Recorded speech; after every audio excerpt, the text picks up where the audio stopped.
Thank you for plugging into this Family Life News podcast, streaming issues-driven, family-focused news. And welcome back to another edition of Capital Connection. Fridays during the Noon Report, we give you direct connection to what's happening in Albany and Harrisburg with the experts on the issues at the state capitals. They are Jason McGuire of New Yorkers for Constitutional Freedoms and Michael Geer at the Pennsylvania Family Institute. Jason, we've got to start with you. A lot going on when it comes to the New York nursing home scandal and how much of this will stick to the governor. How much trouble is he in today? Well, what's troublesome for the governor is now there is not only the Department of Justice investigation, but the FBI is involved as well. And so subpoenas have been issued. They're looking at his top staff in that regard. And I would remind people this is not the first time that a Cuomo administration official has been in trouble with the law. Some years ago, there was an administrative official who was basically selling access to the governor, and he's actually serving prison time as a result. Yeah, and all of this has to do with that March directive to send into nursing homes COVID-positive patients and not hospitals. There's talk in Albany of maybe him being stripped of his pandemic powers next week. Do you think that'll happen? It's going to be a tough call. The Senate, they seem intent on moving the ability to take away the governor's pandemic powers. The Assembly has not yet committed to that. And what you may have is a little game going on where Senate Democrats will pass the bill because Senate Republicans are pressuring them to do so. In the Assembly, there are a lot of progressives that want to gain the upper hand in budget negotiations, and they may use this as leverage to say to the governor, either give us what we want or we're going to strip these powers. All right, we could go on forever with this story, but let's go on to Harrisburg. And Michael, your senior U.S. Senator made news last weekend when he was one of just 7 Republicans to vote to convict former President Trump, and immediately a number of county GOP leaders voted to censure Senator Toomey. Do you think that was appropriate? Well, looking at the counties where these GOP leaders did this are places that were very, very strong for President Trump, and so there's great dismay. I mean, I've driven, across the Commonwealth of Pennsylvania in recent days, and seeing Trump signs still remaining all over the Commonwealth in those places. It's not a surprise that these Republican officials are basically saying, Senator Toomey, you didn't follow the will of the people that you're there in Washington to represent. Well, I would be remiss. Both you guys are proud conservatives. You make no bones about it.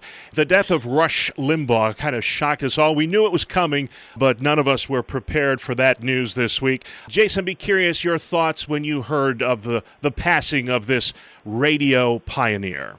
When I first heard the news, I found myself wanting to tune in to what Rush had to say about it. That's oftentimes what we do when we hear some news story, something happening in our country or in the conservative movement, we tune to the radio to see Rush's response to that. And this is the biggest story that we've not been able to tune into to hear what Rush has to say about it. He just changed conservative politics. He just changed the country in so many ways. And if you were not even a listener of his, you don't realize that the entire movement has been impacted by his actions, by his voice. Yeah. We did not used to have this, but yet we so take it for granted today that there is talk radio, that there is conservative politics across America. Yeah, a lot of folks are talking today about what made Rush great. How did he make it work where others before him failed? Michael, what was the magic that he possessed? Well, number one, doing radio and doing radio well is not something that anybody can just do. It's something that you practice and something you really work on. And he had many decades of honing his skill before he ever made it on the national scene. So that's number one, is he was very good at radio. But secondly, he had a love for this country. He had a love for our founding documents. He understood them very well. He was very well read. And so when you're looking at the filter to say, okay, this is today's news or this is today's politics, and then putting it on a grid of how does it line up with America's founding principles and being able to convey that to a broad audience, that's what he was very good at. So a combination of radio skills, I think a good sense of humor, but also understanding the American experiment. Well said, both of you. And I'd love to get Rush's take on the cancel culture today. It's just everywhere, and I know we're going a little off script this week. Usually we focus on policy issues, but maybe wax a little nuanced here, Jason, and talk about how a Christian counters the cancel culture? Do we fight back? Do we double down, relent, and go along to get along? What's your advice to those listening today? As I think about that question, one of the things I often remind people is to speak the truth in love, and you have to do both.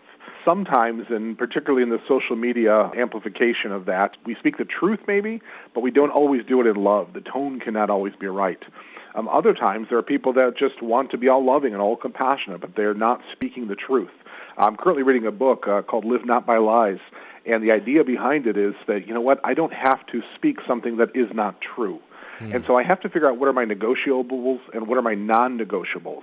There are things that I can disagree with Christians on, disagree with the culture on, but there are other issues that are non-negotiables, and we have to note the difference and then speak the truth in love regarding those matters. I think of the French philosopher Voltaire, who said, I may disagree, and I'm paraphrasing here, Michael, I may disagree with what you say, but I will defend to the death your right to say it. And I've always said when it comes to the First Amendment, when we have issues that pertain to it, more speech is the answer, not less speech. But it does seem there is a real crackdown on free speech in this country, Michael. How do you counsel Christians to counter the cancel culture? Well, I think much of what Jason said is what I would echo. Number one, speaking the truth in love, and understanding also that you don't have to comment on everything that's out there. Social media kind of invites us to say things about whatever and to sort of be play-by-play of what's going on in the culture. And that can be fun, but it doesn't necessarily add to things. So part of it is being circumspect about who are the people we have relationships with, how do we speak into their lives, and to have an influence there. But I have met and know some good friends who have been canceled out of their professions. A physician that I know, because of social media posts his family had made, not able to get a job in the profession that he is so skilled at. And that's a tragedy when you see that happening. Yeah. More to say on this on your websites, but before we go, a couple policy issues. Jason, the effort to legalize assisted suicide in New York revived again. Assemblywoman Amy Paulin has reintroduced her bill. Why do you think Christians should oppose assisted suicide? For me, it's a pro-life issue. We talk about the sanctity of human life, but we think of it as only a beginning of life issue. It's also an end of life issue. And so part of my opposition to assisted suicide is, yes, grounded in my faith. I believe that life is a gift from God, and it should be protected at every stage of life. We have inherent dignity. We have intrinsic value because we are image bearers.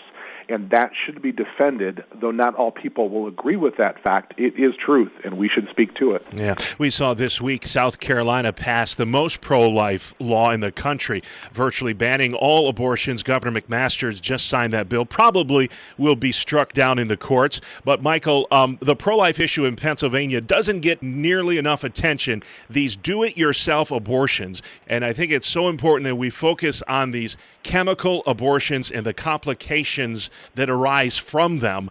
The numbers have tripled in 2 years. What is driving this, Michael? Well, part of what's driving it is groups like Planned Parenthood that see this as a real growth industry for them. They're already in the business of killing babies, and they've just found this chemical way to do it. And then because of the pandemic and because of Governor Wolf's loose control over the abortion industry, they're doing telemed chemical abortions and prescribing these drugs that kill unborn children that then cause complications at home. The woman is not at a place where they have medical care or medical oversight. And the chemicals are very damaging, very significant. So to see this happening is a tragedy and something that we're trying to bring attention to. All right, about a minute to go, Jason. Where do things stand with the effort to decriminalize prostitution in New York? Well, I would say thus far, I think we're doing okay on the issue. There have been so many other distracting matters right now that's kind of taken a little back burner over the last few weeks. It's probably something that's not going to happen this year, but it is one of those issues Christians are going to have to stay on top of, lest it become law here in the Empire State. Yeah, and adult use marijuana, the governor doubling down on that, Michael, in the middle of a pandemic. I know you're opposed to this. Where does that stand in Pennsylvania? Well, our top two executive branch officials, our governor and lieutenant governor, are addicted to the idea of legalizing marijuana in our state. We don't think there's appetite in the legislative leadership for it, but they might try to use it as a bargaining chip in the budget time to try to fill the budget holes here in Pennsylvania. All right, and just like that, our time is up. But if you've got questions about the great work going on at the Pennsylvania Family Institute, you can find out more where, Michael? pafamily.org. And stay on top of the issues in New York as well. Jason, your website, sir? AlbanyUpdate.com.